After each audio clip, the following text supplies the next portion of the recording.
성균관대학교 의과대학 삼성서울병원 소화기내과 이준행입니다. 고려대학교 구로병원 박종재 교수님을 모시고 헬리코박터 마이크로바이옴 연구의 사단법인에 대하여 말씀드리겠습니다. 박종재 교수님 인사 말씀 부탁합니다. 예, 안녕하십니까. 방금 소개받은 고려대학교 구로병원의 박종재입니다. 반갑습니다. 네, 사단법인 헬리코박터 마이크로바이옴 연구회가 새로 설립되었다고 들었습니다. 진심으로 축하드립니다. 예, 감사합니다. 어떤 사업을 위하여 만들어진 단체인지 간단한 소개 말씀 부탁드립니다. 예, 그 사단법인 헬리코박터 마이크로바이옴 연구의 목적은 일단 무엇보다도 연구의 기획과 수행, 그리고 지원, 그리고 관련된 여러 학술 단체들과의 교류 및 공동 연구 사업 지원, 그리고 관련된 여러 전문 인력의 교육 및 양성에 있습니다. 또한 대국민 홍보와 기타 우리 사단법인의 연구 목적을 달성하기 위하여 필요한 일을 하는 데 목적을 두고 있습니다. 네, 그러면 헬리코박터와 마이크로바이옴이라는 두 가지 주제에 대하여 연구 활동과 대국민 활동을 하는 단체인 것으로 알겠습니다. 그러면 오늘은 헬리코박터에 대하여 주로 말씀드리겠습니다.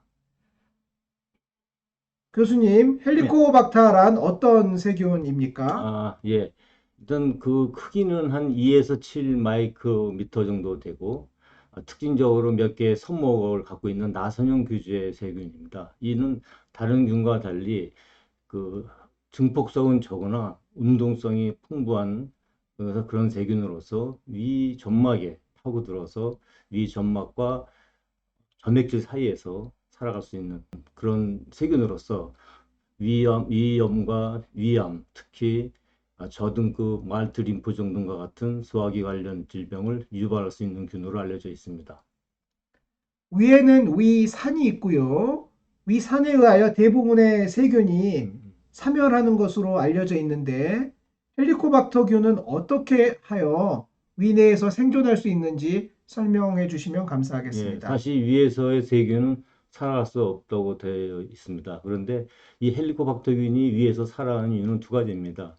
첫째는 그 세균 자체가 유레이스를 갖고 있어서 이 유레이스가 인체 내 유레아를 그 암모늄과 CO로 전환하면서 생기는 이 암모니오가 알칼성이어서 이 산을 중화하는데 그 이유가 있습니다. 또 하나는 이 섬모라는 것이 아주 활달한 운동성을 갖고 있어서 위의 점막층을 뚫고 그 안에 이동하여서 점막층과 위 점막 사이에서 생존이 가능하게끔 하는 특성이 있기 때문입니다. 네, 헬리코박터 자체가 다른 세균에는 없거나 매우 약한 요소 분해 효소를 가지고 있고 그리고 섬모라는 특수한 장치를 가지고 있어서 위내라는 척박한 환경에서도 죽지 않고 살면서 우리 인류를 괴롭히는 것으로 생각됩니다. 예. 우리나라 국민들은 헬리코박터에 얼마나 많이 감염되어 있습니까?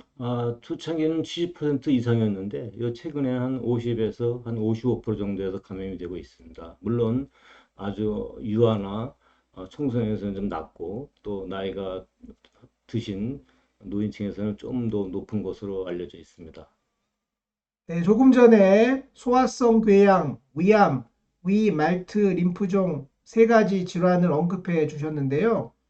헬리코박터를 가지고 있으면 얼마나 많은 사람에서 그와 같은 나쁜 결과가 초래되는지 궁금합니다. 예, 일반적으로 대부분은 무증상인 경우가 많지만은 아까 말씀드린 대로 위궤양이나 혹은 위선암 또 말트리모파 등이 생길 수 있는 빈도가 있습니다. 그래서 이것은 반드시 우리가 어, 치료를 해야 되는데 실제로 WHO 세계보건기구에서는 이 헬리코박터 파일로리균을 제1급 직접 암을 유발할 수 있는 제1급 항암 물질로 카시노젠으로 인정된 바가 있습니다.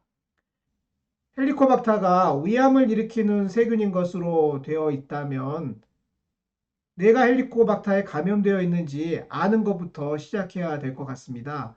어떻게 하면 헬리코박터 감염 여부를 확인할 수 있겠습니까? 예, 일단은 비침습적으로 그 UBT라고 유레아 브레스 테스트 요소 호기 검사를 이용하여 아주 센시티브와 스페시피가 높은 검사법이 있겠고 그 밖에도 대변에서 항원 검사가 있겠습니다. 내시경을 이용하여 그 검사할 때는 비침습적 방법이 되겠는데 조직 검사를 해서 우리가 염색해서 균을 직접 보는 방법도 있고 그 레피드 유리에이스 테스트라고 해서 소위 CLO 테스트입니다. 여기서 유리에이스 반응을 보는 검사가 있겠고 또한 그 조직 검사에서 배양해서 진단하는 방법도 있겠습니다. 우리나라에서는 40세부터 2년에 한 번씩 위내시경 검사를 받는 것으로 네, 전 국민이 알고 있는데요. 네. 내시경 검사를 받으면 헬리코박터 감염 여부를 알게 되는 것인지 음. 아니면 사전에 선생님께 헬리코박터 검사를 해달라고 요청해야만 되는 것인지 궁금합니다. 예. 그 일선에서는 조금 차이가 있겠습니다만은 요새는 무슨 너무 그 많은 그 광고가 돼 있기 때문에 환자분들이 잘 알고 있습니다. 그래서 환자분들이 직접 말씀을 해서 검사를 원하게 되는 경우는 당연히 해드려야 되겠고 소화기내과 의사로서 내시경을 했을 때 아주 심한 염증이 있다거나 또 위축이 있거나 위축성 위염이 있다거나 혹은 장상폐화생 혹은 위궤양이나 위궤양의 흔적 이런 게 있을 경우에는 우리가 그 치료 적응증에 되는 질환이기 때문에 임의로 조직 검사나 혹은 CLO 테스트 같은 걸 하게 되고 추후 환자한테 이제 설명을 하게 되는 경우가 있겠습니다. 네, 중요한 질병이 내시경 검사에서 발견되는 경우는 사전에 요청이 없었더라도 내시경 검사하시는 선생님께서 헬리코박터 검사를 하신다고 말씀 주셨는데요.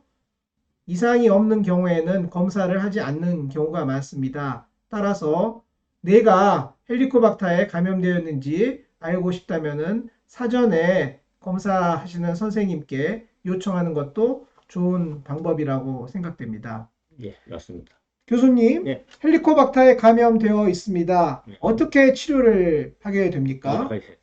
그 소위 1차 제균요법으로서 표준 3대 요법이 있습니다. 이는 PPI라는 강력한 산분비 억제제에다가 두 개 항생제를 처방하여 복용하는 건데 그 하나가 아목사실린이고 또 하나는 크랄세론마이신입니다. 요 세 가지 약제를 우리가 보통 7일에서 14일간 복용하게 되는데 그 치료 효과는 약 70%에서 제균 효과가 나타나게 됩니다. 만약에 1차 3대 요법으로 치료가 안 됐을 경우에는 다시 비스무스를 포함한 4제 요법으로 치료를 하고 이남아에서도 제균이 안 됐을 경우에는 레플로프록사신을 포함한 3제 요법으로 다시 치료를 하게 됩니다. 근데 무엇보다 중요한 것은 이 약을 빠뜨리지 말고 또 임을 중단하지 말고 잘 끝까지 챙겨 드시는 것이 중요합니다. 특히 그럴 경우에는 치료가 잘 되지 않는 항생제 내성균의 출현율이 높아지기 때문입니다. 네, 1단계, 2단계, 3단계 치료가 있고 각 단계의 치료 성공률은 70%에서 80% 사이라고 말씀 주셨는데요.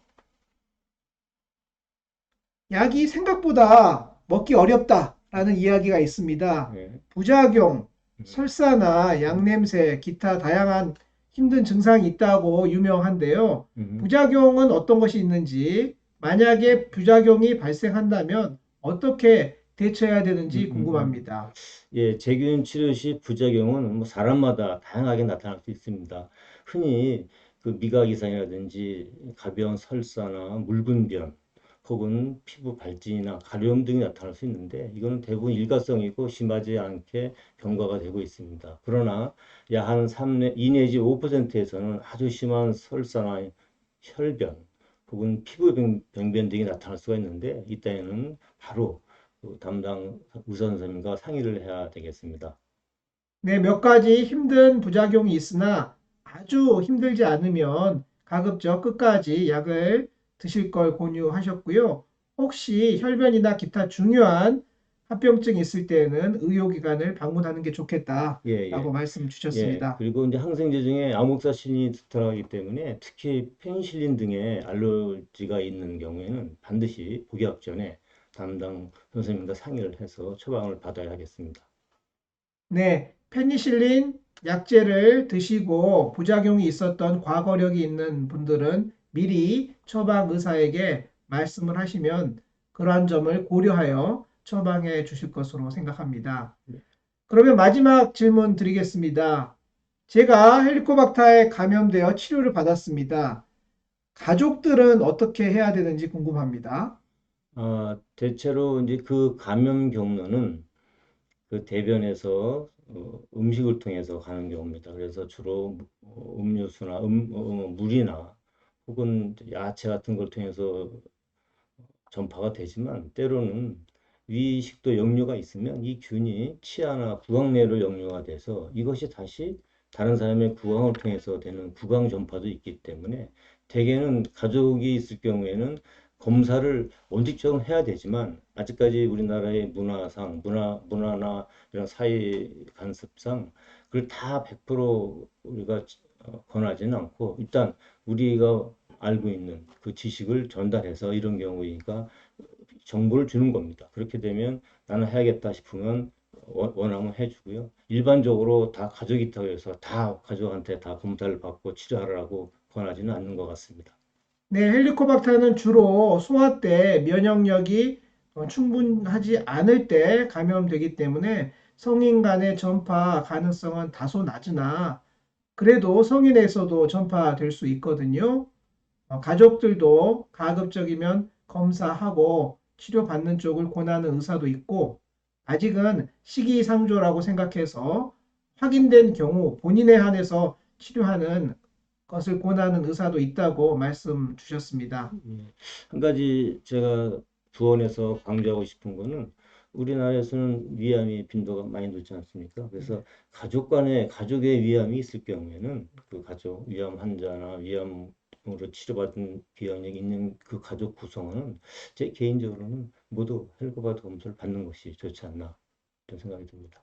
위암의 가족력이 있는 경우에는 헬리코박터 제균 치료를 하였을 때 위암의 발생률이 통계적으로 유의하게 감소되는 것이 최근 국내 다기관 임상 연구로 잘 입증되어 있습니다.